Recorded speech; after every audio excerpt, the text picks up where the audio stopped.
Not a fan of those creamy potato salads you often find at the deli? Why not try your hand at a German potato salad? Howard shows us how to create the traditional sweet vinegary base in the Mr. Food Test Kitchen.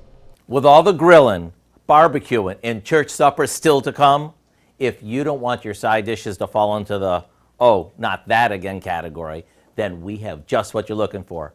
It's an old-fashioned German potato salad that's always welcome. We start by boiling about 4 pounds of thinly sliced potatoes.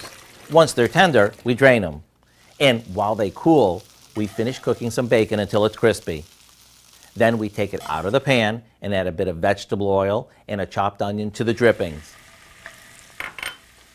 When the onion is tender, we stir in some vinegar,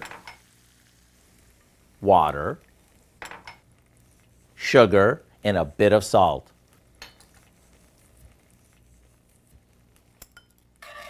Now the potatoes go in along with half of the crumbled bacon and some chopped parsley.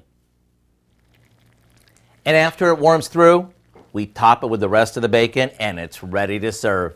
And do we ever have options? We can serve it hot right from the skillet, at room temperature, or even chilled. And with the smokiness of the bacon, the zing of the vinegar, and the tang from the onion, what's not to love? And like always, to get the recipe for our German potato salad, all you have to do is go online now. This way you'll be ready when you want something different that's really tasty. I'm Howard with Kelly in the Mr. Food Test Kitchen, where today we found an old world way for you to say, ooh, it's so good. You can find this recipe along with a lot more good food from the Mr. Food Test Kitchen online. Just go to our website.